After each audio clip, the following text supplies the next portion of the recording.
apart. Conquer fears, won't let them reside. Heartbeats pound as we take the dive. Living now feels so alive.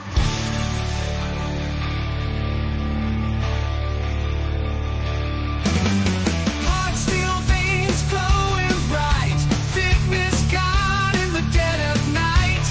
Dating game, we got the sight. Crushing finance, career out of sight. Man up now, we own it true. Breaking change, just me and you. Success stories everywhere. Living life beyond compare.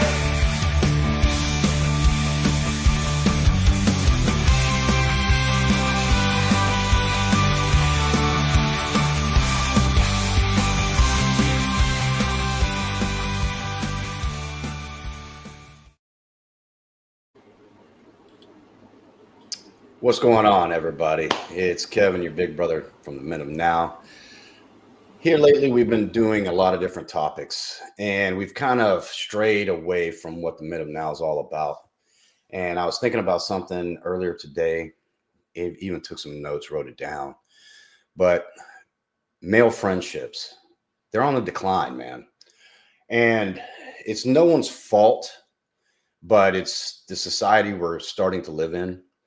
And it's a society we need to change, especially as men, as we move forward. So I want to, anybody that sees this, I want you to ask a question. This is just for yourself. Answer to yourself. Who do you call when life hits you hard? Okay, when your relationship starts to fall apart, when work becomes unbearable, when you're on the edge and you just need somebody, not to fix it, but just to sit in the fire with you, man, and talk about it. We all have dads, we all have brothers, we all have family, but sometimes family is not the one that you need down in the trenches with you. And a lot of us nowadays, the answer is no one. If the answer to you that you just asked that question to yourself watching this is, man, when shit hits the fan, I go to no one. Trust me, man, you're not alone. But that's exactly the problem we're here to confront and we want to talk about right now. Because over the last few decades, male relationships have quietly started to wither away, man. We used to hunt together. We used to build together. We used to fight together. Now, no, we sit behind the screens and we compete and we isolate. And that's the beginning of the end, if you ask my opinion. But I don't want to go any further than this before I bring in a really good friend of mine and a fellow Men of Now member, Philly's best dating coach for healthy and meaningful relationship, Alex Hudsman. We know him as Huds. So I want to bring him to the stage right now. How you doing, brother? I think you're muted, my friend. Holy shit, I thought I was a professional. So I got my Donald Trump minifigure here of during that almost fatal moment. I've got my Art of the Deal. And that's kind of what I wanted to tie in with all of this and why I was so excited when you brought this forward. Because what we just saw with everything that went down, do I think that it was a smart move of Trump to bomb Iran? No. Do I think it was a tactful move? Potentially. It seemed like it was until the little guys decided to start infighting. I don't want to call them children because they're not children, but you know what I mean. Like they decided to start infighting within an hour. Like it was like 40 minutes after they announced the ceasefire. And I'm like, what the hell are we doing? Like when you sit down at a table and understand things, like Kevin, there's a lot of things that you do. I mean, when we hung out in Maryland, and we actually finally linked up. I mean, there's things you do that I don't agree with that I think are weird and different than me. But like, it doesn't matter. It doesn't define our relationship. Our relationship's defined by that different. I don't even know exactly how to explain it, but there's a certain level of respect that just exists in that friendship. And I don't see that respect existing anymore. And I've seen it dwindle year over year. I know naturally guys tend to have less friends as time goes on. I think everybody does, kind of as you grow up, your circles get smaller as you kind of like fall into, whatever sect you're going to be. But it just was so confusing to me that people can be so like black and white about everything. Most people can't see shades of gray. Well, nobody can find a happy median, man. Especially now, you brought up the whole bullshit that's going on in the Middle East and all that, but it takes it back to what's going on, especially in the West right now. If you believe one thing politically, then no one else can be a part of your circle unless they believe the way you believe. Have the same values, but you think this, somebody might think a little bit different, so they instantly shun them, and that's what's the fall. Like I talked about in the monologue, it's all about competition. It's always about being right, and it's not building together. It's not going out on a hunt like we used to. When I say we used to, I just mean it was men.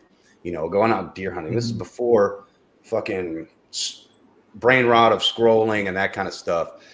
Now we're taught, the modern man, success is a solo thing, that being vulnerable is a weakness, and that deep connection is somehow unmanly.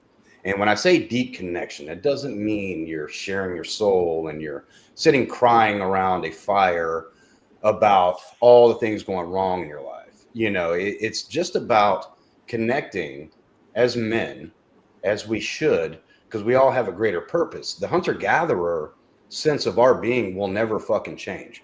I know that there's a lot of people out there that want that to not be so, but those people are the ones that are making the biggest problems in the world right now, especially when it comes to manhood, especially when it comes to masculinity.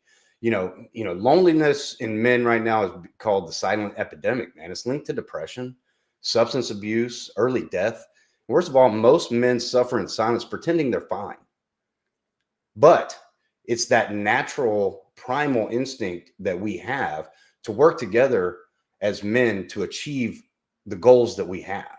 And it's not only just hammering nails together, but it's also sharing ideas, sharing goals, sharing paths to get to those goals, and having someone that can help you, hinder you, even in some cases, and then also give you advice and a pathway that might get you there quicker. But if you're trying to do it by yourself nowadays, it's not going to fucking work. And it's been tried for the last couple of decades to do that. Joe Rogan. Hold on. Nope, got to pause you there. ChatGPT is my friend, and he tells me what I need to do. What are you talking about? I got friends.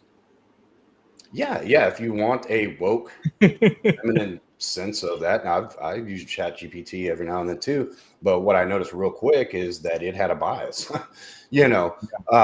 A bias that I wouldn't get from my very masculine 73-year-old ponytail, still riding a Harley dad that came from the real old school, that I can't get from ChatGPT, and that's what we're missing.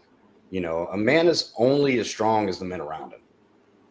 Yeah. So I want to speak on that. Around you, you're going to be a weak man, and that's a cold hard truth for a lot of people to understand. But especially men, because we've known each other since 3rd grade. I don't give a fuck, man. If they're not helping you be better, if they're not on your team to help you all strive to be better men, then guess what? They're not your fucking friends. They're just an acquaintance that you've known for 30 years. Yeah, no, that's absolutely the truth. I mean, even just thinking about some of my friends from high school, that it just sucked because, dude, like I started doing this, and I remember like in the first couple of months, I got like an $800 check, and then I had to like file taxes because it was like a subcontractor and all this stuff, and it was like, granted, $800, not a big deal. maybe I shouldn't have even followed it, but I don't know. All right, not financial advice. Don't listen to that. Don't listen to that at all. But it was interesting that as soon as I started becoming successful here, I had those people that I thought were ride or dies and I thought were my best friends completely fall away. And it was strange. It's like, this is the time when we come together, when we show strength, and and then you try and tear down that strength that I have. So we never were a team, I guess. And it's funny because like Kevin, I'm gonna do a couple things here. I'm gonna do this second, and then I do want to play the clip from Trump this morning because this is a highlight example of how I treated that friend. But before I get there, I wanted to talk about, what you're saying about like you're not going to get the same old wisdom that you would from your 72-year-old father or older wise man that is just he's been through it. And I shared with you that actually I cried pretty heavy today, and I have no problem admitting that. And there's an appropriate time to cry, and there's an inappropriate time to cry. And I cried today because I was thinking about my good friend Thor. He had wrote a couple different books. We've got a couple here. Wow, I have really bad dexterity. So we have a couple here. Like this is his main one, which is wow, I don't even know where my camera is. A dominant masculine presence. What this sparked was an entire series around other content creators and other people that have been through the fire to become the best that they can be. Right after this, we had Paul Bauer from Come On Band Podcast, and he does amazing, amazing work. So if you guys have not checked into him, definitely check him out. And he wrote about psychology and paradigms, how we view ourselves and how we can change how we view ourselves to become who we want to be instead of being stuck in the cycles of who we are. Fucking awesome book. Damn, I'm cursing a lot early on in this live stream, but it's because I'm fucking passionate about this, man. And then I'm monetized. Fair enough. We got AJ here, and he also wrote on psychology and emotion. So how to handle some of those emotions around the way you're viewing yourself and what you're experiencing in life. And that's just a few. I mean, we've got a whole collection, and it really is absolutely fantastic.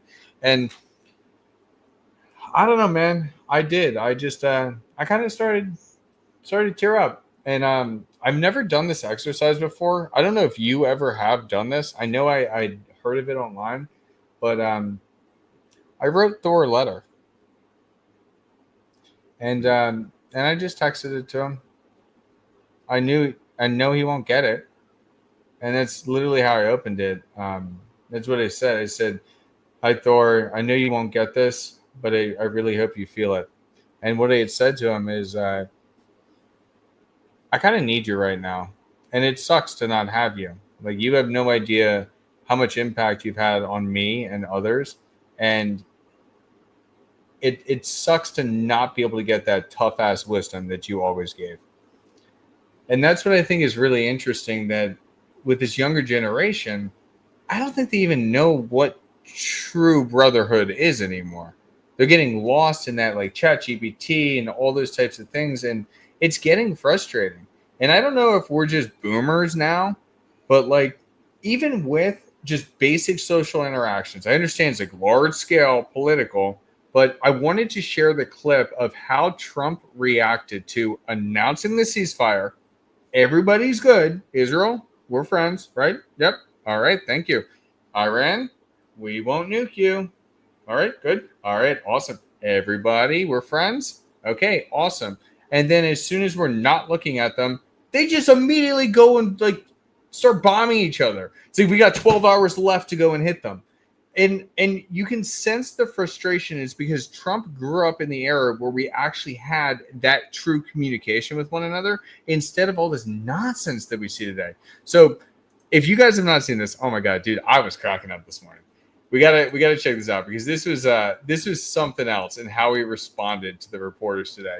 And quick shout out here to MTR.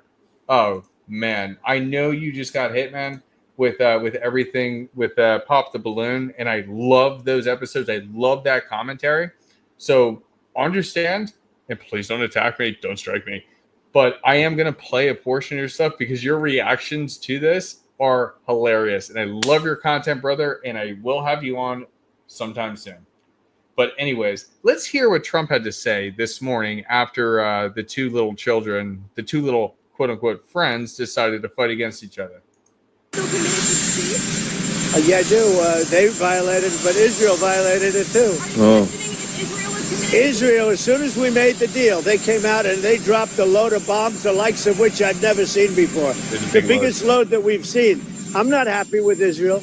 You know, when I say, okay, now you have 12 hours, you don't go out in the first hour and just drop everything you have on them. So I'm not happy with them. I'm not happy with Iran either. But I'm really unhappy if Israel's going out this morning because the one rocket that didn't land, that was shot, perhaps by mistake, that didn't land. I'm not happy about that. You know what? We basically have two countries that have been fighting so long and so hard that they don't know what the fuck they're doing. You understand that? Good Lord. Oh, not with the G walk-off. I'm so fucking done with this shit. He's got a football field to watch. Limping. Absolutely brilliant. Absolutely brilliant. And what I find so absurd and what I do find hard today, and Kevin, like I know we can attest to this, at least within the Men of Now, we hold each other accountable. And the only way we grow is by holding each other accountable. And here, he's holding them accountable. It's like, what are you guys, a bunch of immature children? What are we doing anymore? And it blows my mind because like the average man nowadays is like that. It just sucks. Like most of my friends that I lost growing up, like going through high school to college and then post-grad, were all too emotional to be able to communicate effectively. You know what I mean by that? Mm-hmm. Well, yeah, I wouldn't say it's emotional to be able to communicate effectively. I mean, the only problem that I have, not with this clip, you know, I like the way that, you know, Trump went out. This is a segue of what we're talking about, but I'm tired of this notion that the American people think they need to know everything of what's going on militarily in the world. They don't have a fucking right to know. And that's why, you know, you watch, even in our group, if you notice, one of the last things I put on our general chat, we had some members talking about very emotionally of what's going to happen because of what's going on in the Middle East. 2003, I was in Fallujah getting that shot at. Okay. The American public didn't know about the military actions that were happening in the Middle East at that time. Right now, now it's, you know, fast forward 20 years later, now the American people thinks they need to know about a strike that happened by our military before it fucking happens. So yeah, that makes a lot of sense. Let's put out, 6 B-2 bombers just took off from Whiteman Air Force Base on their way to Iran to bomb their nuclear sites. That's where I have a big problem with the media and how they're involved with all this. I'm gonna pause you 1 second. Let me pause you 1 second. Why are we so concerned about these minute details that do not directly affect you instead of focusing on your own life? I think about Ronnie and his business with the cars. Dude, he's killing it. And he pops in to share and show his successes and his awesome life. That's what everybody should be focused on. What happened to that? That's because everybody's, well, we're not going to go down a rabbit hole, man. It's because everybody's glued to social media right now, and they're full of brain rot. And unfortunately, we're seeing it not only of people my age, but people older than me, and then especially younger than me, that are consuming too much of this and not doing enough of this. And what I mean by this, not throwing out punches, going out and fucking making your dent in the universe. You know, that ties into why. I know. No. Dude, Kevin, I totally get you. It is a lot of work to order on DoorDash. And so I typically ask the girl to order it because it really is a lot of work to use these hands to order. Yeah, that's what you mean, right? Yeah. Well, that's. Yeah, I'm being completely sarcastic. Go ahead. Yeah, I know. It's a great point you're making.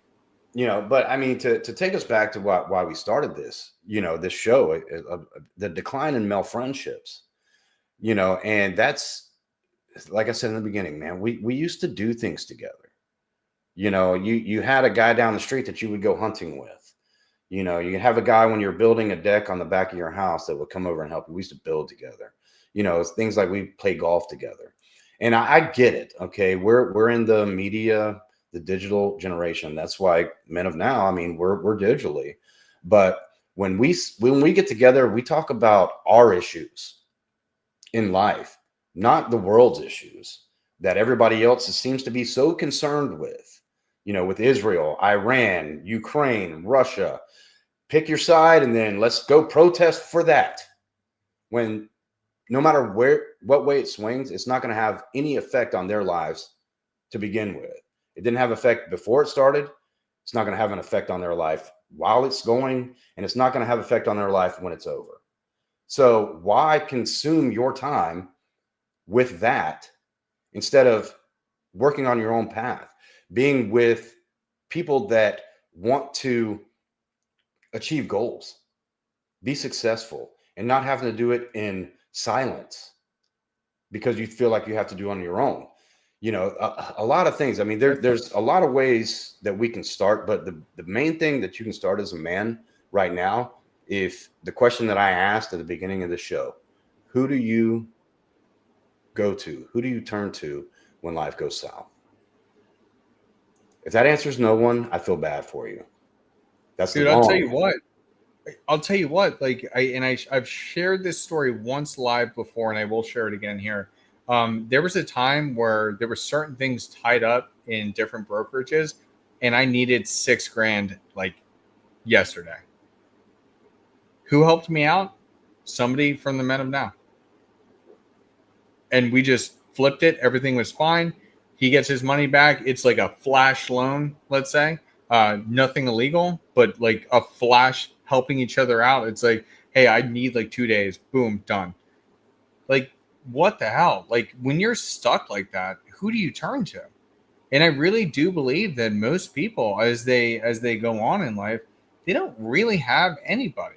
It's weird. Like when I hang out with some of the friends that I've had from like college or I've known like previously, they don't have any friends. And then in their free time, all they do is sit around inside. And like, I don't know how they consume their media or what they're doing, but exactly what you were saying. What do you want to focus your time on?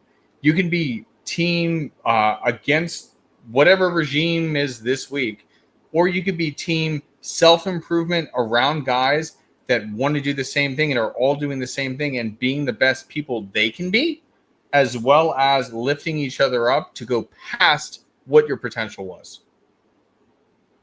Yeah, I agree. I mean, especially in modern day times, if you're not in the military, if you don't have a stake in the game, say, I don't give a fuck what's going on in the Middle East. I got my life to here to worry about. I don't give a fuck what's happening in Ukraine and Russia, because if World War III kicks off, guess what? You're not in the military, dude. There's not going to be a fucking draft. You don't have to worry about that.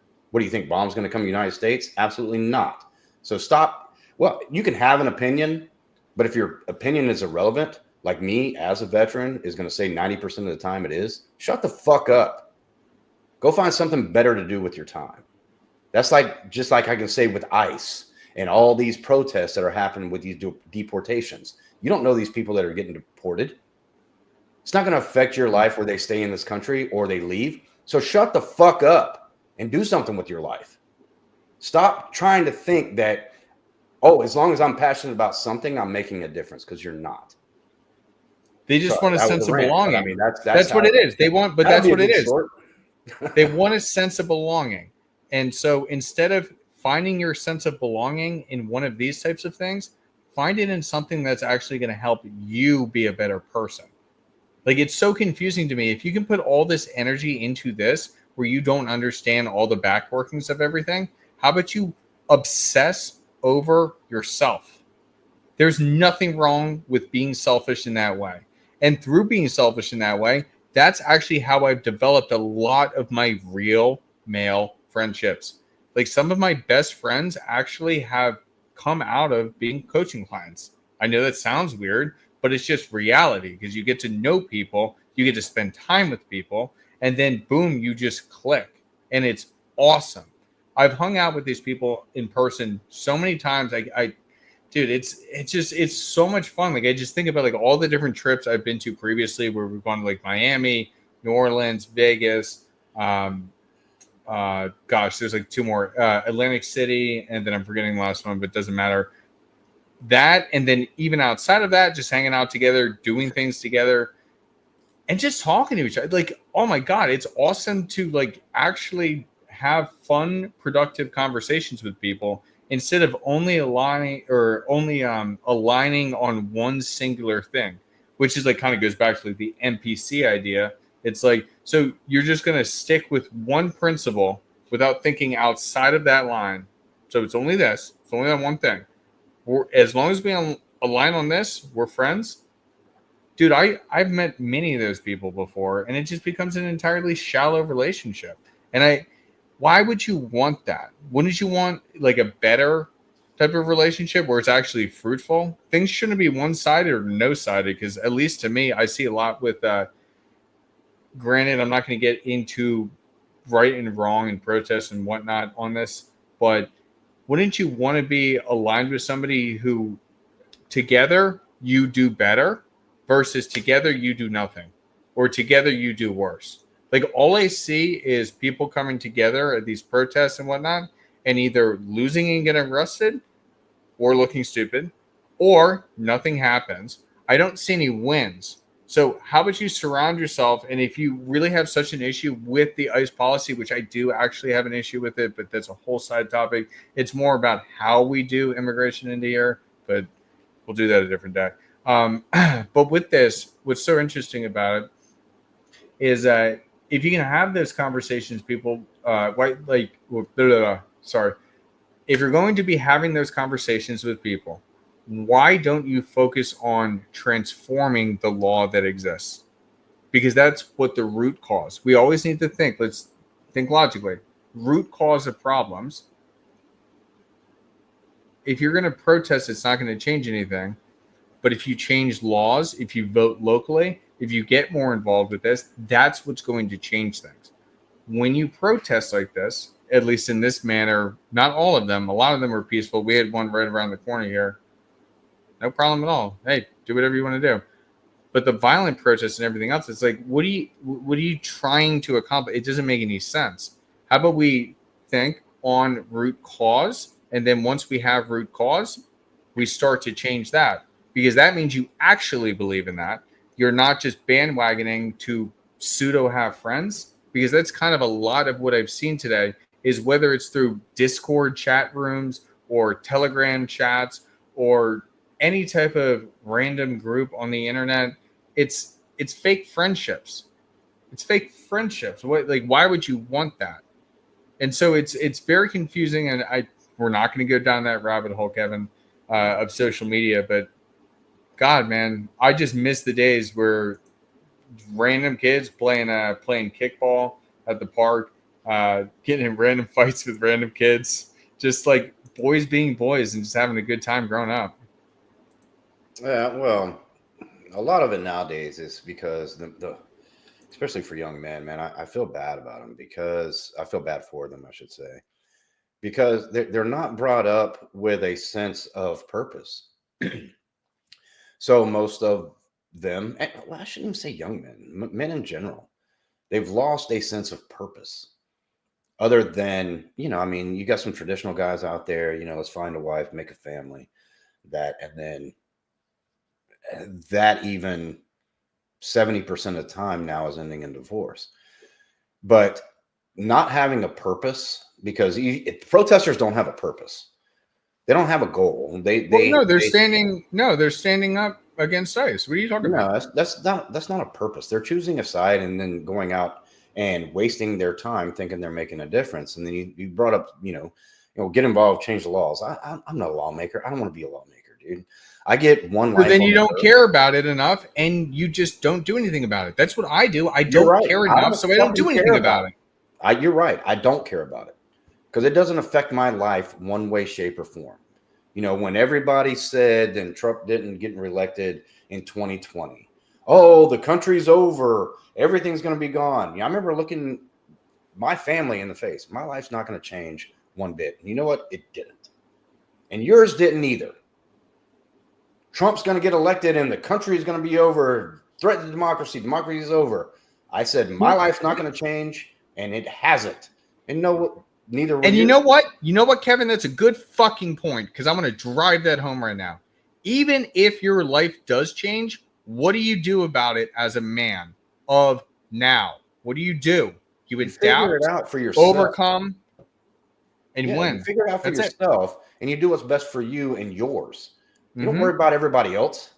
You don't worry about what they're doing. You don't worry about what happened in the Middle East.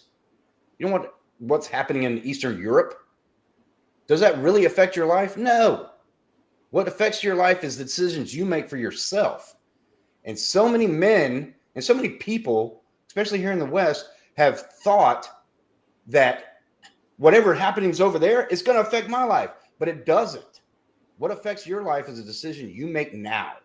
So be a man of now. Make the decisions for yourself now that will better yourself as a man. You know, brotherhoods are not built in a weekend. They're not built in a day. You know, it's built over time. You've got to retrain your brain of what you've been thinking, especially for the last 10 years in the West, that's gotten so miscrewed. And that's why we have so many creators. I hate the fucking term influencer. Creators. I'm a creative. I'm an influencer. Did you know I'm an influencer? You're an influencer. Oh, okay. I'm an influencer and a creator. Yeah, but so am I. You know, I can say, I can self-proclaim but that's why we have so many guys out there right now, douchebags, that can sell an $1,800 eating program to some AFC. If you don't know what that's, average frustrated chump. If you're in the space as long as I have, to little kids out there that think that that's going to change their fucking life. Oh, I see. He drives a Lambo.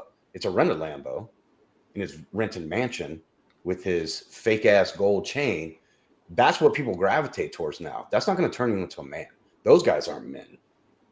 But that's what we've become because people aren't making decisions for themselves. So the space has gotten very fucked up, no doubt, but it's starting to change, which is I'm very happy about. You know, it's a call to action, and a lot of people are starting to understand that, and that's what I love, man. Because gentlemen, here, this world doesn't need more lone wolves. Tribes survive. The lone hunter doesn't eat very well, and he usually dies. I will say that, and I've said it just like that in so many different ways. But, you know, like the initial question that I asked, who do you turn to when life goes south? If you don't have an answer, man, you need to start figuring out who that person, who those people, who that fraternity you can be a part of could be, man, because there's a lot of them out there. A lot of them are allies of men now. Some of them, we got a couple of that don't like us, but that's where the competition, that's where the ego comes in it. We don't allow that to affect us. I'm not going to allow it to affect me because just like the Middle East, whatever happens on their side doesn't affect my life. It's not going to affect yours either, you know, but start thinking about that for yourself. If you don't have some really good friends or at least some really good mentors out there that when things go to shit that are not going to try to fix things for you, but that can get down on the fire, man, and help you through it, you might want to start looking at joining digital groups like we have and fraternities like we have, you know, because men of now, I mean, we're going places. We've been around for what, year and a half now. And we've been around for a while, and we've been building, and we are deeply connected, and we are sharpening iron, and I love it. Yeah, you know, we've seen not only have I seen great leveling up from our members, but it's helping me as well. And that's what it's all about, man. Dude, you know what? Let's hone in on that. That's what's so cool about it, because you see, I throw in things into the chat sometimes where I'm actually asking for help. And part of that is just to get the discussion going, and make sure that I am double checking myself.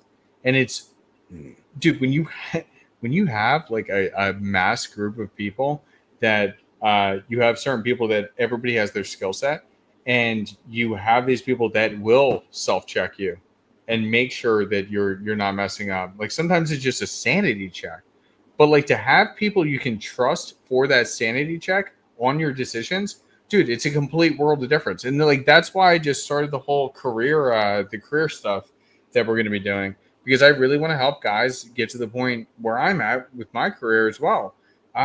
It's fun, I enjoy it, and I'm successful. And there's just so many minute things that nobody teaches you along the way. And now all these guys have this avenue where we're just bouncing things off each other. It's like, dude, how do I go from like 150 to 200,000? How do I go from 200,000 to 300,000? Like those are the types of conversations. Like it's wild to me. And it's just from trying to form that. And it blows my mind that is so lost, and it's like looked down upon. Like you especially see in media, they shame men's groups. And I don't get why. They don't understand it. But the ones that get the most exposure are the ones that are total toxic red pill, type stuff. It's not the ones that have evolved from red pill ideology and don't subscribe, because that gets the most allows for the most scrutiny, especially from the media and that kind of stuff. Oh, well, look what they said here. Tate and his brother, I mean, they were deep in that realm for a while, and they brought light to men's organizations, groups. I mean, they got the Real World, they had the War Room. There's so many out there that are beneficial to some, but for most. But even though, I mean, what I'm so proud of, Andrew and Tristan, they've evolved. They're no longer just the hard-nosed masculine, basically patriarchy people that they are. I mean, it may have been because they've thrown in jail a few times for no reason. I'm not saying that they're guilty or innocent or anything, but they've evolved. Now they're starting to learn, okay, this ran its course. It had its place in the space for a very short period of time, but the ones that tried to stick with it, Anthony Johnson, you guys, you notice they're not relevant anymore because they tried to stay with that same mantra of women bad, women suck, hold them accountable, not evolve and being a better man that women can respect, that you're looking for, that you're demanding. You don't ever have to work on yourself. You're just a man. You should be respected just because you have a dick and balls. Not how to be the man that earns that respect, earns that leadership, earns that patriarchy. That really is what makes it what it is. And so I love that it is starting to shift away from that. It had held its time for a while of having the red pill space, which has quickly become the black pill space. And now we have things like the gold pill. We have groups like the Men of Now that we don't subscribe to any pills. We don't take medication. We do things a little bit different. We're all just about being the best men we can be and not worry about what others fucking think about it. And that's where the truth really lies, in my opinion. No, ain't that the truth? And I think that's what's so beautiful about this. It's like graduating the red pill. I know you were back in the pickup artist days, and I was back in like the initials of red pill when Rollo had conglomerated everything together and had pushed it out. Mm-hmm. And it made a lot of sense. Like it was just one of those things where it's like, wow, this, like everything that's said here makes logical sense and matches to each and every experience I've had before. So maybe there is something here, but nobody moves past it. And I find it absolutely crazy that nobody's moved past it. And I do have a buddy backstage. So buddy backstage, hit me up in the private chat if you're ready for me to bring you on, because I want to talk about you and I actually want to highlight you, and don't let your ego go too far. But there's so many people that when you level up yourself, people naturally gravitate towards you. And what I find so interesting, like especially like since I'm a dating coach, what I've worked with people is like some people can lead really well with how they present themselves. That's kind of how I would say money. Some people lead really well with looks. I mean, that again, how you present yourself. Some people can look or can work really good based on the verbal game, which is essentially game. I know that sounds stupid for those who don't understand all the different things I'm talking about. But then there's also frame, and it's how you control the interactions. Frame is crazy. When you know how to control frame no matter what, you can control anything. So everybody wastes their time and spins their wheels on so many different things when all you had to do was just level up your different charisma points. Like anybody ever play Oblivion? You just level up the different points everywhere, and all of a sudden you become a god in the game. And if you max one out, which for me was always verbal, max game, master the word, it was cake, dude. Dude, I beat out everybody. You have like a 6'2", 6'3" guy, absolutely jacked, and I just walk up and say stupid shit like, I have diarrhea. And I still get the girl. Because it's like how you flow afterwards. And it's crazy that we're not focusing on that. And that's what we should be focusing on. Because when you focus on those things, it's also important to how you actually connect with the other. Like she should be focusing on improving herself and being the best available product. And you should be the best available buyer on the market. And then you come together and it creates a beautiful yin and yang between you two. It doesn't seem complicated. So without further ado, I got to bring on my ex-husband, but very good friend, Mr. Glenn Lawrence.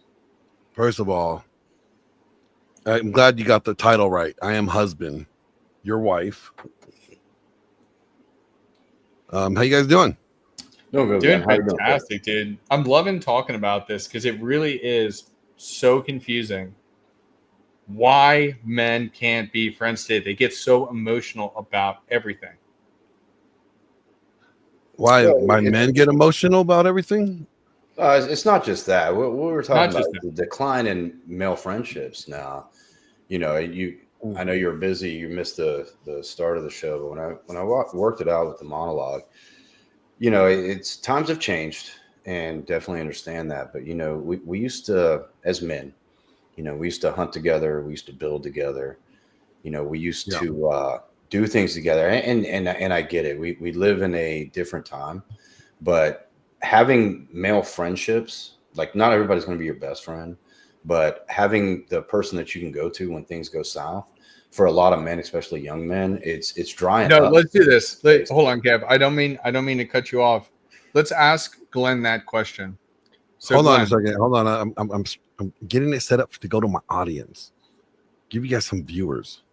Not saying you don't have viewers. All right, I'll give you a moment, but Kevin, I want you to ask him that question that you asked the entire audience at the very beginning, and I want to see how he answers. I think that would be really interesting to like then dive into as we dive further into what you're talking about. We don't get hands-on anymore. We don't go hunt. We don't just spar. We don't just play kickball. We don't do any of that stuff. So Okay. I'm really interested. It's not a foreign question. It's not anything out of the realm. Yeah, but Cool. I'd love to get your response. Let me know when you're All right. ready. I mean, I'm ready. Go ahead. Fire away. Fire away. Like I said, talking to our audience, you know, do you have someone when things go south? You know, when a relationship falls apart, when career is becoming unbearable, besides family, do you have someone that you know you can go to, and not just to fix things, but get in the fire? Do you get in the fire with you? You know, Like who's gonna, like Glenn, who's gonna pick you up, or who's gonna come meet you at 2 a.m. at the bar, at the motorcycle bar, and help you beat the ass of the other guy who's causing problems, or even the whole gang of the guys causing problems, and gonna take you home after? Well, it can't be AJ. AJ always tells me he's not bailing me out of jail. You know, it was Thor. For me. And I have guys that I'm close with, that I'm tight with, but nobody that I knew, like if I said like, yo, I need your help, I can't tell you about it, you can't ask any questions, I just need you to go with me. And the only response they say is, whose car are we taking? I'm still figuring that out now, because that was Thor, but I do got guys that I know I could go to, that I do go to. But how did you meet those guys? Either like through networking, through like our, the dragons, and Thor, or like with the other guy, I would say Bjorn. Bjorn is my number 2 guy. Like I go to him, like we call it confession, because it's like the things that I'm struggling with, or the things that I'm dealing with, that if the public knew, then they'll take it or twist it, or they'll just like try to trash me with it.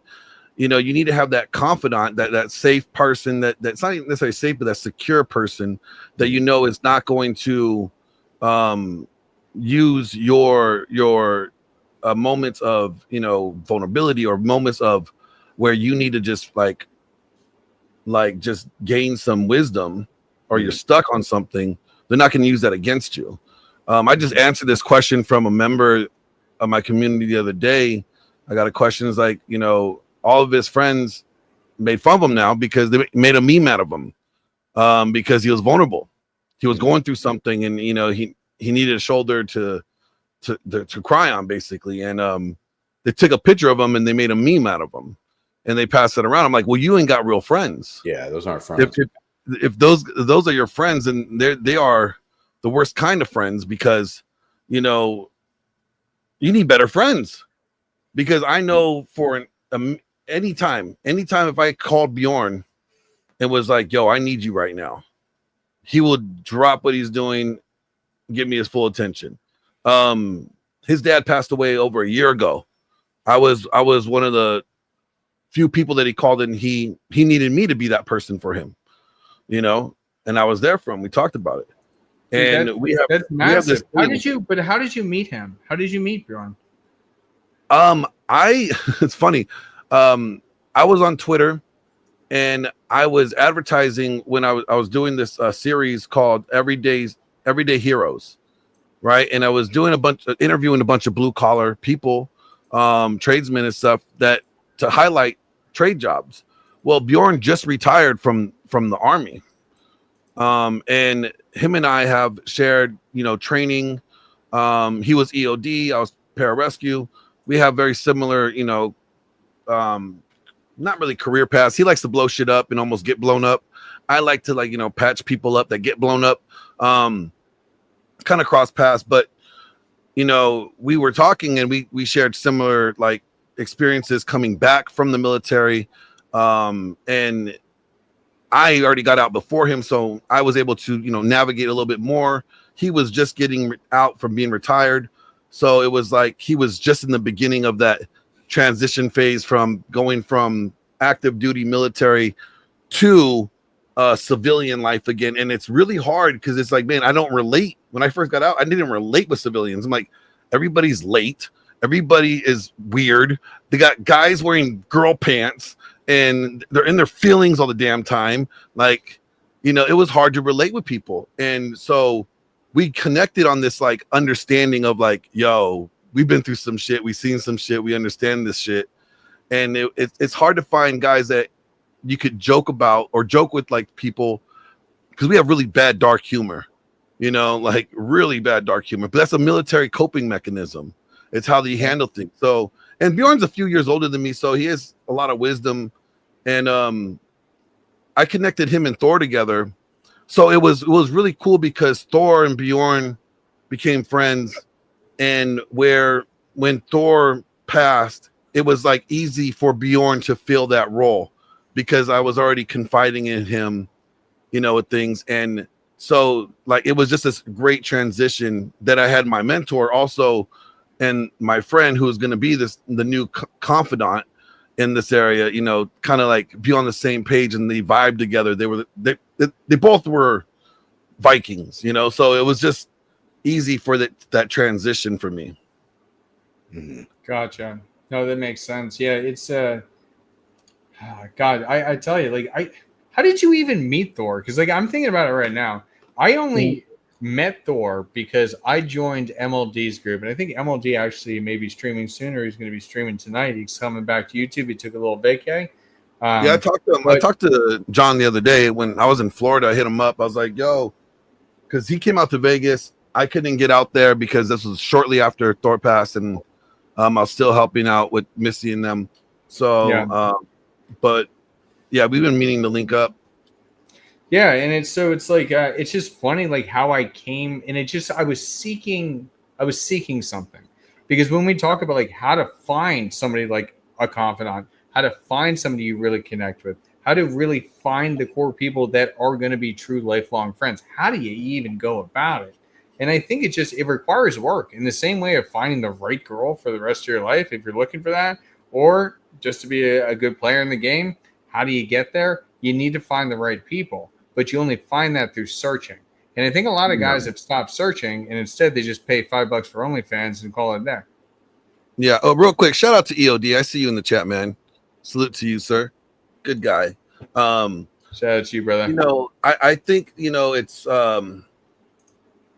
men, we vet people, or we respect people based off merit. You know, we are very merit based, right? We want to know what you have. What up, Iwan? We want to know what you have accomplished. What is your record? You know, like what is that? What is that? You know, what have you done with your life, right? And you know, everybody that I like to surround myself with is better than me. Like I like to be the weakest link, because that means I have a lot. They push me to grow. Like Bjorn, you know, he sees the world differently, and he challenges me to, you know, step out of my purview and take a look at things from other perspectives. Whether I feel like I'm right or wrong, it's irrelevant, but understanding the other perspective, he forces me to do that every time we talk. And I'm just like, I hate you. Just shut up and just say what I want you to say. And, you know, so with everybody else in my life, the other friends, they are great in their areas of, you know, what they do. You know, like with AJ's great at doing, you know, the server stuff. I'm getting into it, you know, to a degree. And he's a wide, vast of knowledge. Same thing with Paul Bauer. Paul Bauer is great when it comes to creating his programs, marketing his stuff. Like the man is flawless with it. He's great, does great. They're all better than me in these areas that I'm deficient in. So I'm always trying to like level up to their level. If you're the best person in the room, most smartest person, and more successful person in the room, you're in the wrong room. Yeah, you're fucked. You're fucked. You're only going down from there. Yeah, so I always like, even with females, like Gia McCool. I was with Gia McCool this weekend. Her brother Aaron Reed, who played the Juggernaut in the movie Deadpool. Like the dude is 6'6". I don't ever look up to somebody like that. My neck was hurting from looking up to him. But even him, he's a great bodybuilder, competitor. He knows that I've, you know, competed and I want to get back into it. That's going to be a new coach right there. That's somebody what do I need to do now, coach? You know, like have no problem being the student with your friends, learn from them, you know. And you said, why don't guys get together anymore? Because as much as technology has advanced to be in 3 different places right now, have this conversation, see each other, stream it to multiple channels all at the same time. That's great. Technology advances, wonderful. But what it also done is it's isolated men. Now we don't have to go out anymore. I could just talk to somebody on the phone, playing video games, or playing video games with my headphone and talk. I don't do that. I don't know what you guys do, but like we rely on these devices for everything rather than in-person communication and interaction. Dude, you know, imagine the difference. Just think about that for a second. Coming home to your wife in a business suit and being like, honey, I got the fucking deal. I got the contract. Versus walking into the other room on your phone in your underwear oh, I got the contract. What's more impressive? A hard day at work and the surprise, or you walking into the other room and being like, oh yeah, he signed it? Well, I think like even if like I don't think like even if you are working from home or working at a business out of the house, I don't think that so much is the issue. It's the lack of like personal communication, interaction in person, right? If you, let's say you were driving home and you just texted her, got the deal, and she replied it with a yay smiley face or whatever, like that's different than LOL, take home, another 15 and grab the time her, run. like you grab her, hug her real, baby, we got the deal. That is different. That's in person, that connection. Or like I went to a buddy of mine's album release party. This album he took a good 2 years to put together. There was a lot of struggles with it. I shot one of the music videos, and even that was on a very low budget. I mean, basically no budget, and we were able to make it work. And he got an award. He got signed to Sony. I'm happy for him. Now he's making great money. I'm going to be collabing with him on podcasting because he has a show called The After Party. My late night show is called The After Hours. So we're going to be collaborating together soon. He just got a studio built out. So it's just is this the guy that I met? I don't know if you met Fattel. Okay, no. But I'm just Actually, thinking you did meet video Fatal. You did meet Fatal. The one that came on. Oh, Fatal. I thought you said Fatal. Yeah, Fatal. When we did the rap battle. Yeah. He's a good guy, dude. Yeah, definitely. No, like me and him have been doing a lot of work together. Like, we were at birthday parties. Like we link up. We go to Vegas. We go work out with True over there, Eminem's producer. Like, we do things. We actively do things together. We go to the gym every once in a while. And you need that. You have to have that sharpening of iron, and you have to have that in-person connection. If you don't, it just kind of like it's so easy to overlook, and you don't realize what you're really missing. You have to take it serious. It's easy. Because we talked about earlier, brain rot. The excessive scrolling. I'm guilty of it too, man. It's you have to realize that that's not really beneficial to your life. But I think it's cool. I asked the question like I did at the beginning of the show. Who do you turn to? And you were able to think of somebody. And unfortunately, a lot of young men out there, they can't. They don't have that person that they think they can go to. And then you talked about the one friend. He thought he had friends, but then he tried to open up and not get his problem fixed, but just have somebody get in the fire with him, and friends made a meme out of him. So of course those are not real friends. And it sucks that you have to go through experiences like that to realize that, not only even in person, that some of the people around you are not really who you think they are. But you have to have some failures to realize that, maybe I need to find a new tribe. Maybe I need to, because I'm a firm believer, a man is only as strong as the men around him, and these days, you have online groups, you have one Glenn, we have one at Minim now, you have to have those strong men around you. And if those people aren't pushing you, if you are the smartest person in the room, you're in the wrong room, but bring a couple of those guys that have the potential to be in that other room with you. And that's where a lot of people are lacking nowadays, man. And also, people don't like accountability. Men don't like accountability. We want to hold women accountable. We want them to be held accountable, no problem. That's what this whole pushback on feminism is wanting accountability for women. But reality is men don't want to be held accountable. Yeah. And nobody wants to be held accountable. It's embarrassing. No, I pay people to hold me accountable. Like, I love accountability. Here's my job application. I'm ready. Like I like the girl that works for me, she, hits me up. Did you go to the gym today? No, not yet. You need to get your ass to the gym. Yep, you're right. And let me know when you're there. Cool. Or when she's like, hey, did you get the notes for that interview done yet? Oh shit, haven't got to yet. I was like, you need to stop what you're doing. You need to make sure you get those interview notes. I asked you 3 times already. Cool, you're right. It's that accountability is important. And guys, everybody, flees from it. They get Accountability. It's gross. Get it away from me. You know, What are we so scared of? That's really the question. What are we so scared of? We're scared of being rejected. Fear. We don't want to have to answer to someone. Yeah, but it's your life, so live it how you want it. Don't be embarrassed for doing something somebody doesn't accept. Like, who cares? Like, I don't like going hiking at like 6 a.m. on a Sunday morning.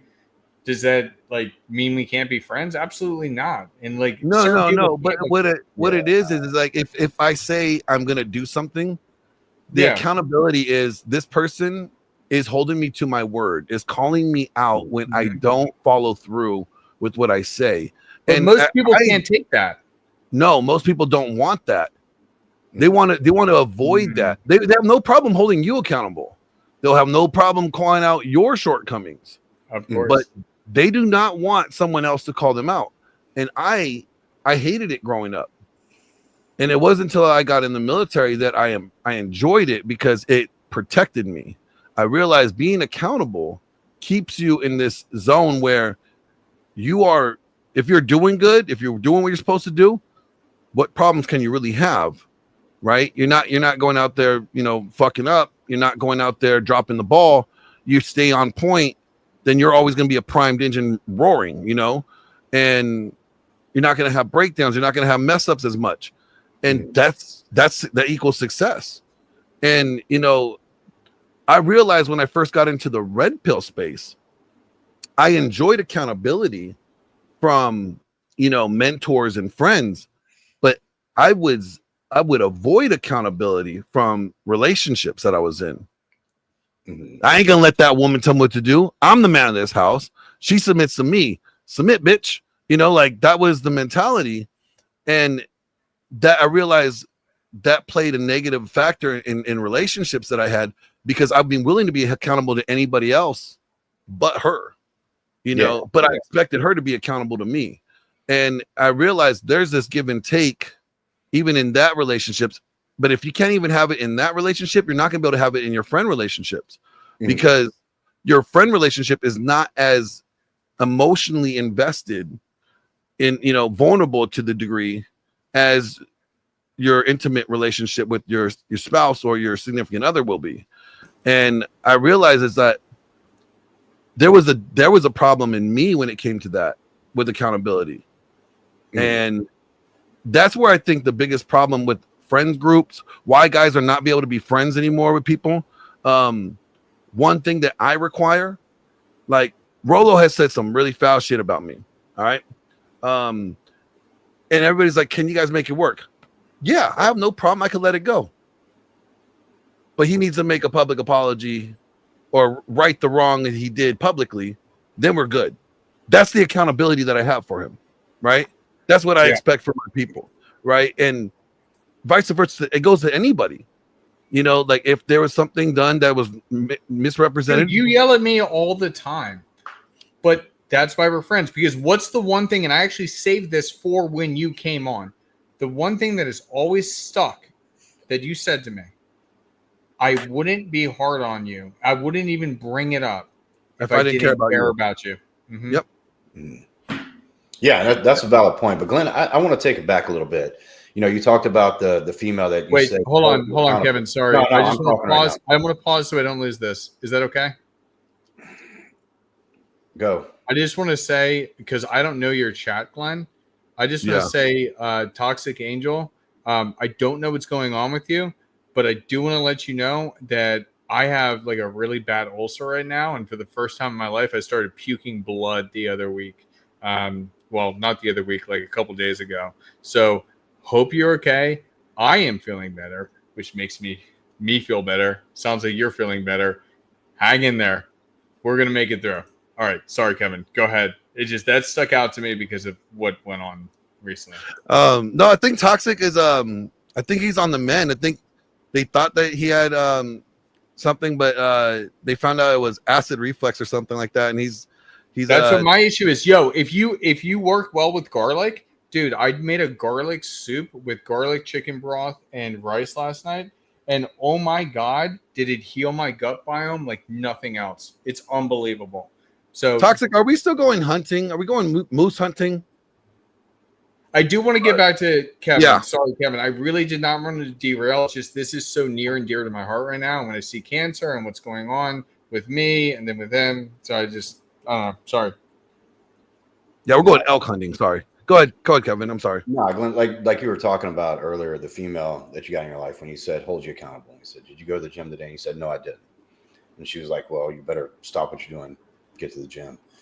A lot of times, especially nowadays, when you have people that you think are on your side, you got to watch out for the ones that when you say the day before, "I'm going to the gym," and they text you, "Did you go to the gym?" "No, I didn't." "Oh, that's okay, man. You can do it tomorrow. You know, that's what, let's go grab some beers anyway, since you're not going to go." Yeah. That person's setting you up for failure. Yeah, you know? That's the one. Those guys are setting you up for failure. They want to see your demise. Yeah, because they haven't been to the gym in 3 months, you know, so they, you know, if he starts missing the gym, he'll look like me, or he can be on my level, and then we can compete and get back. So I would say that if you're telling people, first lead by example. If you want to be a leader, lead by example. Do what you say you're going to do, and be a leader that way. Don't be a leader of do as I say, not as I do, but be on the lookout for those types of friends that you think you have in your life, that if you say, even if you feel bad about it, "I didn't make it to the gym today," but they don't reinforce the negative of not doing what you said you were going to do. And because there's people out there, call them snake in the grass, call them whatever you want, but they secretly want to see you fail, even though they'll put on the front. You see a lot in business, but I don't get close with business associates. That's what they are. But be on the lookout for those that will be the opposite of what Glenn was talking about, the person that was holding them accountable. You know, "Did you go to the gym today?" No, I didn't make it yet." Well, stop what you're fucking doing. Get to the gym. You said that's what you're going to do. Okay, that's what I'm going to do. Watch out for the ones that say, "Oh, no, that's okay, man. You're already in good shape. Yeah, you can miss a day or two. Let's go grab a beer." Those are the people that you want to watch out for. Yep. No, and you want to watch out for the people that see, like I am very, if your friends can't celebrate your success, yeah, that's a problem. Like I am happy for my friends. I have a friend that's a streamer. His name's Flow State. I think he just made like top 20 or top 10 like most super chat channels on like for that day or whatever. And I'm like, dude, congratulations. Like, I am happy for you. I'm like, yeah, he's made more money than me. I'm happy for him. You know, like he reached out to me to help him with the stuff. That's brilliant. That's one of the things that Josh is not here with us tonight, but one of the things that Josh has always said and always resonates with me, and I've carried on with every small group, large group, whatever, whoever I'm with, whoever my friends are. If I am eating at the table, I don't want to be eating at that table if I'm not eating with my friends. We all come up together, and I love it. It resonates so much. Like I even the smallest bit of advice, like I give people, like, you know, when I'll use Flow State for example, he was getting ready to invest in upgrading his equipment. He reached out to me. I went through it all with him. We got the same mic. He got pretty much a similar setup as I do. And he's blowing up. And that little bit of information may have helped him contribute to his growth and his success.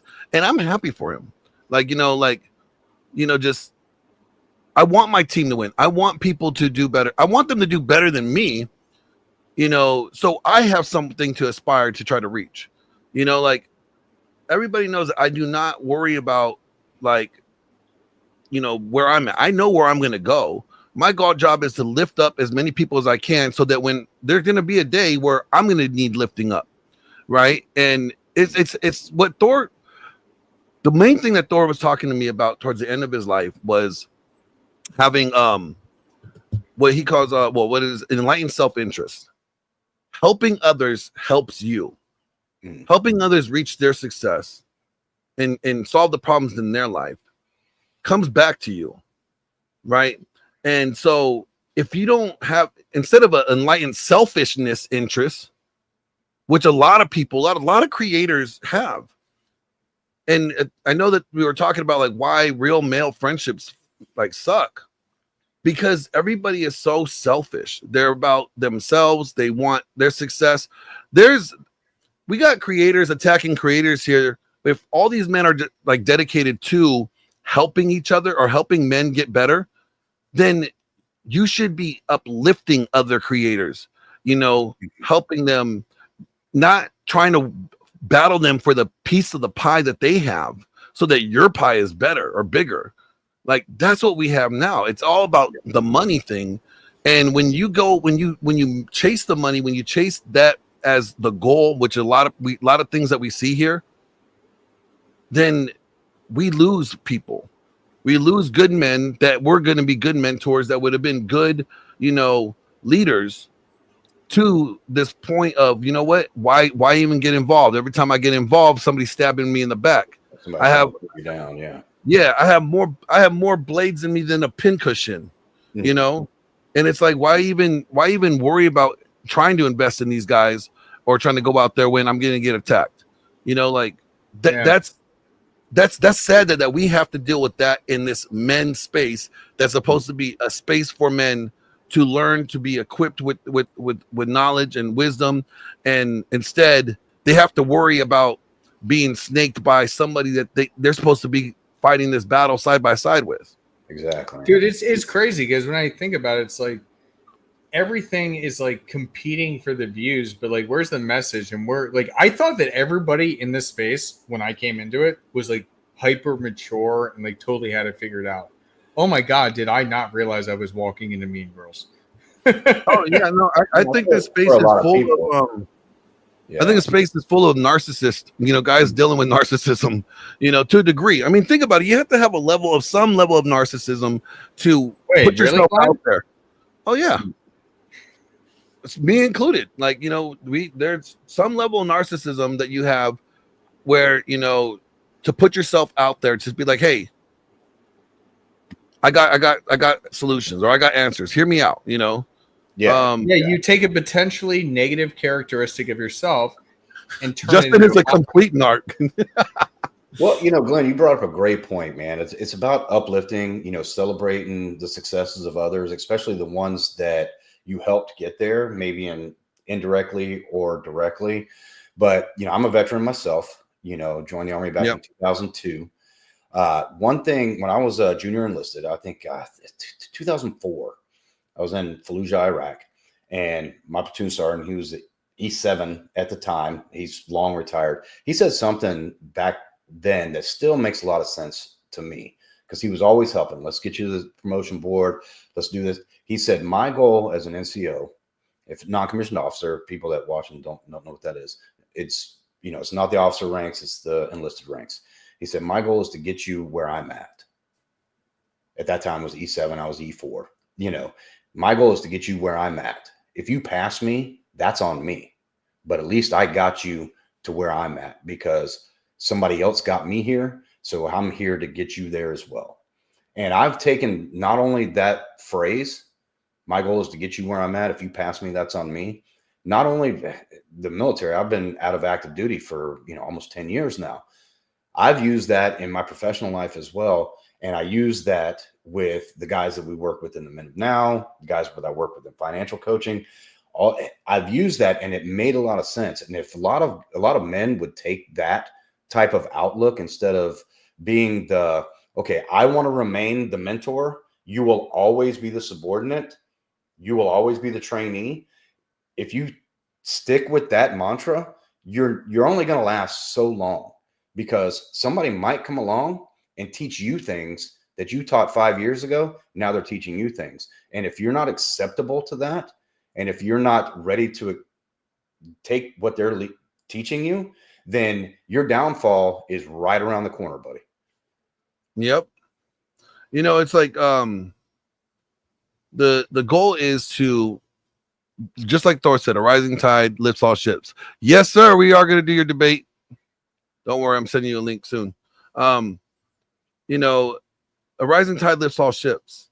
And if you're not invested in your fellow brethren, and lifting them up, if you're only going after what you could get out of them, you know, you're gonna, nobody does it alone. That's what I hate when people think like, oh, I did this for myself. No, when I was competing, I had a coach.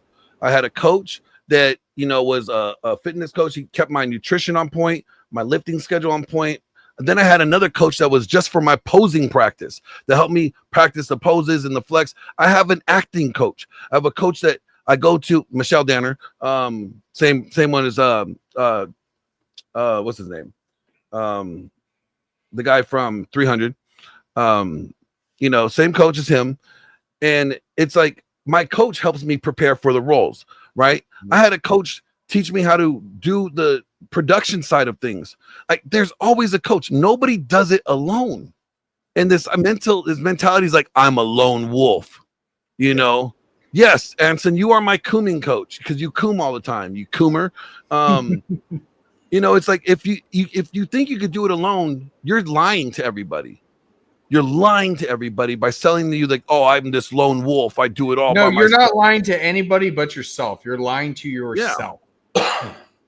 And this is the mentality that you have to do it alone. It's stupid. You need a team. You know, you need, you know, people by your side that could pick up the slack where you fail. You need to have, you know, Gerard Butler. There you go. Thank you, Justin. You need to have, you know, people that are more proficient than you in areas so that you could lean on and gain some wisdom and understanding. But this mentality that, you know, you need to do it alone or you got it all by yourself, you're going to fail. Every time I've ever tried to launch something, a project or something like that on my own, it crashed and burned. And I have a problem. I do have a problem with taking everything on myself because I know I can't trust anybody else. Say, Glenn. Yeah, because I have been. I don't shown. know if everybody knows our history, but we've done many projects together, and every single time you have to do everything, and then you end up working 23-hour days, and you're not sleeping, and you're delirious. And I'm like, Glenn, I can help. And the project gets done, and it looks great, and it looks great. It still looks great, but the thing is I have learned that every time I have put trust in people, like, hey, can you take this on? Take this task, right? They drop the ball or they don't do it to the degree that it needed to be done. So instead of being mad at people, I just took it on. And that was wrong for doing that. What I should have done was surrounded myself with better people that were going to be able to follow through and or meet a standard, you know, and or also know that they know the standard so that they're not meeting a lesser standard than I expect. Right. So that was a me thing. That was a learning lesson for me, surrounding myself with the right people and the right caliber of people in order to do these jobs. Because you get burned out. You're like, I'm carrying the weight for everybody else here. I'm shouldering it on, and everybody's riding on my coattails. Now you feel a certain way about your friends. It creates resentment. It was a covert contract. Yeah. So I mean, it's choosing wisely between the people that you want to help you on certain projects or especially ventures. You know, sometimes friends aren't the best ones. You know, sometimes you need people that you just know have the same vision, the same goal. You don't have, I mean, we're not all gonna be friends, even in the men of now. I mean, we're not all best friends, but we're still there for each other when we need. And we're still there to say not what we think you need to hear, but what I'm sorry, but not what you want to hear, but what you need to hear at certain times. So, and I think that's a lot more important than just being a yes man to your friends, because if you're that person or you've got some of those in your group, it's time to pull them aside and say, hey man, I want you to start thinking for yourself. I'm ready for you to start becoming your own purpose that you want for yourself. And unfortunately, men don't hear that anymore. You know, we talk about it, you know, of course, we're red pill-esque and everything. You know, we talk about, you know, women are brought up only to what expect from men.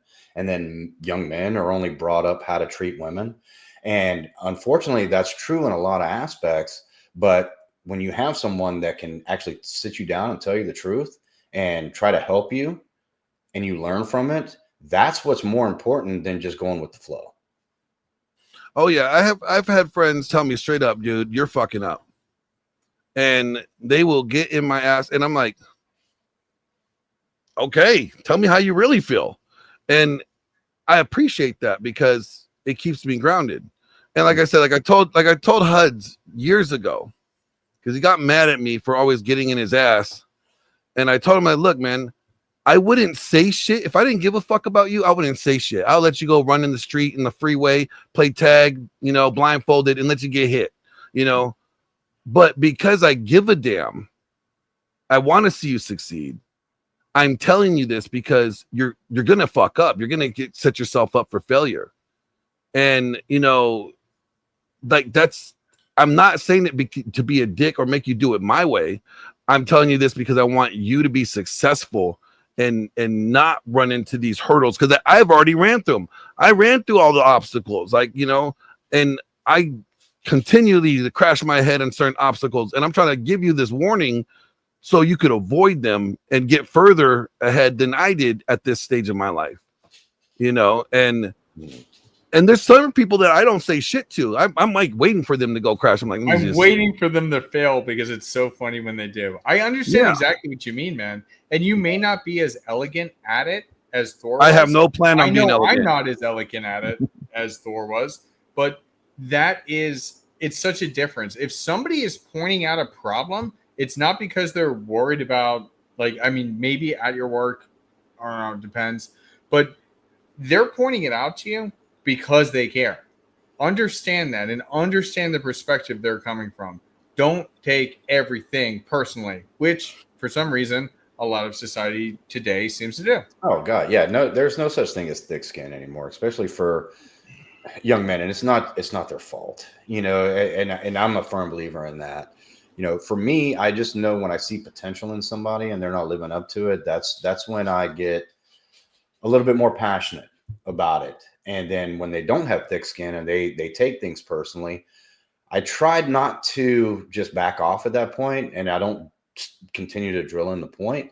I just try to let them know where I'm coming from. Like Glenn was saying, I've been there, I've done that, man. I've learned from my mistakes. Don't make them yourself. If you choose to do that, that's on you. But having thick skin and being able to take some constructive criticism is pretty imperative to a man to better and level up in life.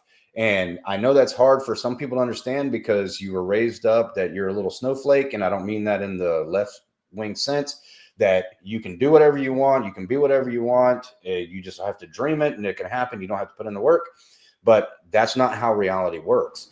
And unfortunately, so many young men are brought up with that all the way up until they leave the nest, so to speak. And then they realize that life doesn't really work that way and nobody gives a fuck about your feelings. And it's a swift kick in the nuts. So the faster you can find that thick skin and learn to take some advice for what it's worth and apply it where you need it to, the better off you're going to be, because the longer you resist it, and you got to learn to read between the lines. Not all advice is great advice, but the good advice that comes your way, apply it, put your ego aside and go with it. And get on their level, the better off you're going to be, because we can't do it alone. Nobody. Before we continue this, hold on. Before we continue this, I want to highlight this comment because this is based. When I started to explode in my career, I know I look like such a professional. When I started to explode in my career and everything that I did, it was showing gratitude. But the thing that I want to hone in on here, you show gratitude publicly and you shame privately. And that's one thing when I started my own business and then I have employees, it's like, oh my God, it changes the entire company culture when you do show that gratitude publicly and shame and confront privately. And that's such a great point that you're putting there. Go ahead, Glenn. Yeah, no, I was going to say what Kevin was, what it sounded like, that's how women were raised. In a degree, I think a lot of young men have adopted this. I mean, we have a lot of single moms and stuff, and we have adopted this mentality of how to be more like defected girls. And I think that is part of a problem that we see. Guys are more passive aggressive now. They're not very direct. Like if you have a problem with somebody, like the way I say is like, if you have a problem with me, and if you're telling everybody else but me that you have a problem with me, I'm not taking it serious until you come to me and be like, I have a problem with you. Here is my problem. Because men, we would go to each other. Here's my grievances. Here's my beef, you know, and, you know, it's not like, oh, we got to square up and fight. It's, you know, we have to address this. Yeah. We have a problem. You know, I had somebody in my community reach out to me, and he's like, yo, I'm hearing a lot of shit. I need you to fucking clear this up. Right. And I spent like 5 hours on the phone with him, receipt after receipt after receipt, giving him the due time that was necessary for him to have that, you know, relationship and respect again, that he understood. Okay, I get what you're saying. I'm glad I see the picture clearly now. I'm glad I reached out to you before assuming anything, because I was on the path of assuming something rather than giving you the due respect that you needed to answer this question, you know. And but guys don't do that anymore. They're very passive aggressive about it. They'll just create distance, or, you know, not be around, not be, you know, around you as much, and or like not interact. And you're like, what happened to dude? And if until you tell me something, I'm assuming everything is cool. Yeah, and if you want to create the distance, you know, if something's wrong, that's fine, but leave it at that. Shut the fuck up about it. Don't try to make it something to somebody else when you haven't taken it to that person. And unfortunately, like we were talking about, you know, the young men that are raised these days with a, you know, a somewhat feminine mindset that, oh, I don't want to cause trouble because it might turn into a fight or something like that. But I mean, me and Glenn, I mean, we're about the same age. To throw hands, I mean, it's got to be something a lot worse than talking about the problems. You know what I'm saying? If you had an issue, you bring it up, you squash it out. If you can't squash it out, then you part ways. That's the best thing. Like, my thing is, like, if you want to throw hands, you calling me names and saying that's not going to do it.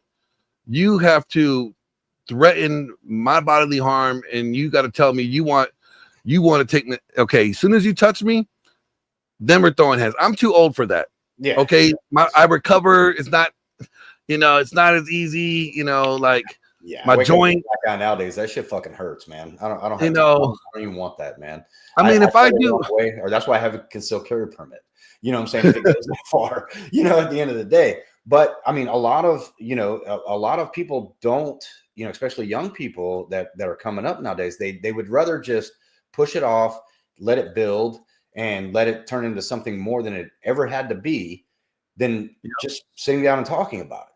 You know, and that I implore all young men nowadays, if you're feeling like you're being wronged at work, if you feel like you're being wronged in your relationship, if you feel like you're being wronged by your family and even your friends, don't be afraid to bring it up. What's the worst that's going to happen? You're going to get into an argument? That's the worst. Well, I mean, I think there's like there's different ways of handling different scenarios. I think there's a lot of context that has to be involved. I always say the medium is the message, right? You know, so how people treat you is really telling you how they really feel about you, right? So if you are constantly being met with disrespect, or if you're constantly being met with the behavior that, you know, is not conducive to having a successful friendship, this individual is telling you in so many ways they don't want to be your friend.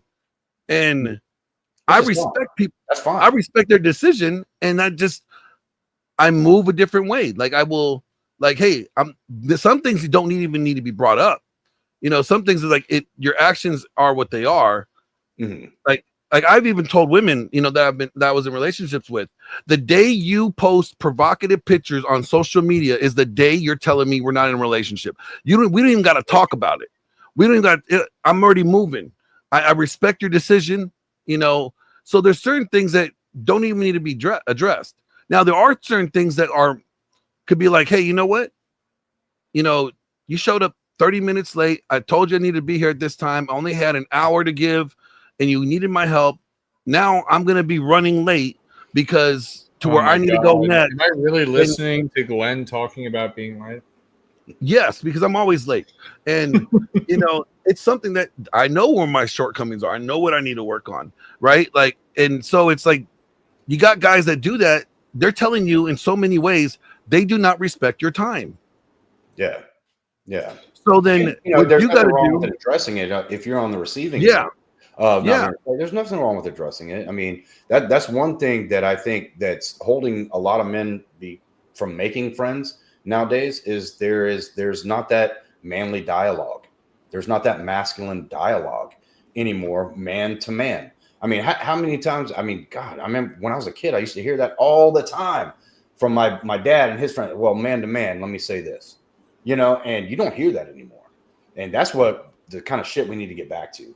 I agree. But guys, I've got to roll. It's a great show, Glenn. Thanks for joining us. We got to do this again, but I've got to hop off. I hope you guys keep going because we got a great topic, and I think it's something that we need to delve into more on a different date. yeah. No, I appreciate you guys having me on, Kevin. All right, guys, You I know, got to roll. I'll talk, Alex. I'll talk to you soon, and Glenn, I look forward to having you on Sounds again. good. Yeah, Glenn, when's your next thing that you're doing the debate? in about 10 minutes. All right, then let's go ahead and wrap it here. Thank you so much for coming on, man. This is a lot of fun. I'm glad that we connected again today. It was well overdue. And Let's talk about that. This is something that should be highlighted. This is a highlighted moment. You know, like real male friendships. And these two guys right here, really? Are we talking about this? Is it a real thing?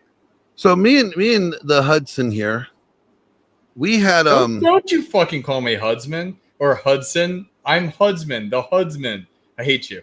he's not nobody's You know how to grind my gears. All right, go ahead. he's nobody's he's definitely nobody's husband. We had a falling out, and that led to no longer interacting, communicating. We both felt a certain way about it. You know, and you know, he reached out to me today and apologized. Guys don't like to apologize. Nobody likes to apologize. He swallowed his pride and he offered that rare olive branch that you don't see most men give.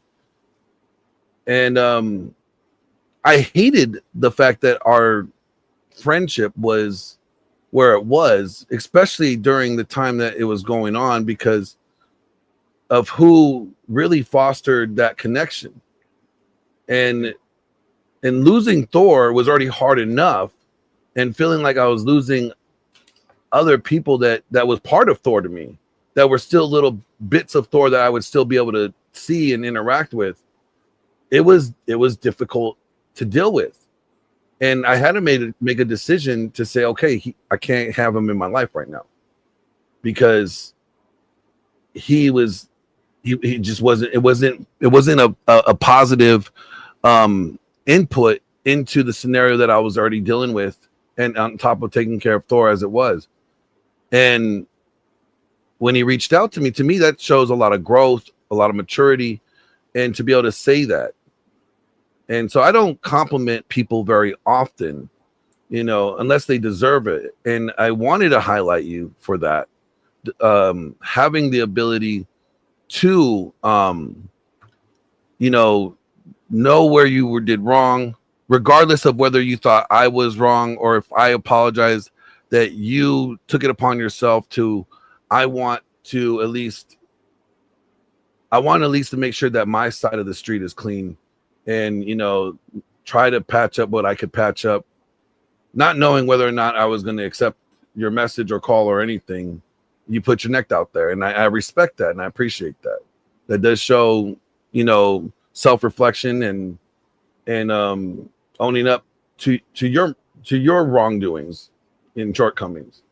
You're not going to get me to apologize for shit, though, but, you know, good job on you. I'm kidding. It's fine. It's okay. I don't expect it in this domestic partnership that we have, even with our LLC that we don't use anymore. Doesn't matter. Yeah, man. Because at the end of the day, we're all just here to get along and to enjoy life as we know it. And it's like, I fucking love doing shit with you. And I enjoy the conversations. I mean, hell, like I started off the conversation today talking about how long Jesus lived after he rose from the grave, because for some reason that was missing in my Bible school. Like, it's just so random, but I knew you would know the answer, and I miss you, man. And it's like, why the fuck am I letting my ego get in the way of us having the great relationship we've always had? And I think that's what everybody needs to look at. And that's why with these real male friendships, these real male relationships, these real gay marriages that we do have here. You say gay? Oh, no, Gay no, we're good. What the hell kind of homo shit are you on? I know you're Philly's best gay dating coach, but you weren't. Oh, you got that loaded up? I wish I had that loaded up. I always have that shit loaded up. Yeah, but can you play it? I don't think you can from here, because that would be so funny. I can. I have it downloaded here. 1 second. Send it my way. Send it my way while we spit back and forth, and we'll end with that. Yeah, like I'll load it up. But yeah, dude, we've had such a long fucking, like, this is weird because it, like, I feel like I've been with you longer than I've been with my girl, and we've been together like 5 years. But the ebbs and flows, like, that's the natural male dynamic, and that's okay. Just because your buddy is pushing you on certain things doesn't mean that he hates you. It means that he's trying to address something, and it depends on how he delivers the message, whether it I'm going to deliver it to you raw. No lube. I'm not. I do not consent. You don't get to say anything. You just take it. No, but Like, it's it's really, dude, it's really good, and I'm so glad that we talked today, and you were able to come on to talk on this show, because that's really what I wanted to focus on, is real male friendships. And I shared with you earlier, dude, and I shared earlier on the show, dude. I fucking cried today. I wasn't going to tell everybody that. It's okay. I am. So I fucking cried today, just like thinking about everything with Thor, and I just got everything set up to get the best framed, and of course it's going to go back front so that it says the dragon ship, because my name is second to what the dragon ship was. And god damn, and dude, it was so weird. Like, I've never done this before. I don't know if anybody else here has ever done this, but sending like a text message or a letter, or even just writing something out to somebody who's passed away, I've never done that before. And I did that for the first time today, because I didn't get to speak to him the last time in the way that I wanted to. It just kind of, things progressed very quickly. And writing it all out and being able to feel like I'm speaking to him, even though he's not able to respond. I don't know. It completely, like, got completely very emotional about it. And it just made me think a lot about, like, what did he teach me? What did he teach me about relationships, how to be a man, how to lead with that dominant masculine presence? And you know what? That's what I did. And I was like, you know what? There's no reason that Glenn and I are not communicating right now. So let's start the conversation. And here we are. You ready? I'm ready. Share my screen and I'll blow it up. All right. Are you gay and looking for love? Are you having a hard time? Are you wanting to find meaningful connections, not just guys that want to pull their pants down, show you their Johnson, and make you suck their dick while you're trying to read a book? Do you find yourself striking out at your local gay watering hole? Strike one, strike two, strike three, and nobody just seems to be interested in your gay ass? You should contact the Husband, the dating coach for the gays, Philly's best. So if you want to end up like these carpet munchers who got married, or these Peter Puffers who got married and living their happily gay after, then you need to reach out to the Husband, guaranteed Philly's best gay dating coach just for you. He is the best gay dating coach in Philly. All right, I'm going to leave it at that, and I'm also going to leave you guys with the ending of the Dragon Ship. Thank you, Glenn, for coming on. Everybody, stay tuned for the debate, and definitely subscribe to the Men of Now YouTube channel. We're pushing out a lot of stuff, and if you guys want to become members, definitely go ahead and do that as well. All right, have a fantastic night, everybody.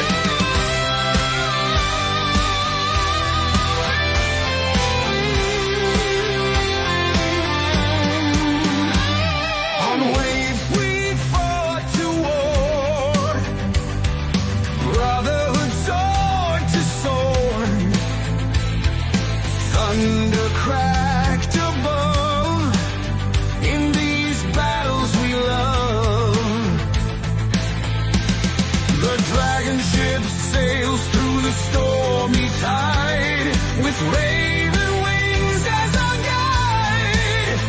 Skies of fire and ash, hearts beating the clash. But it's time to rest.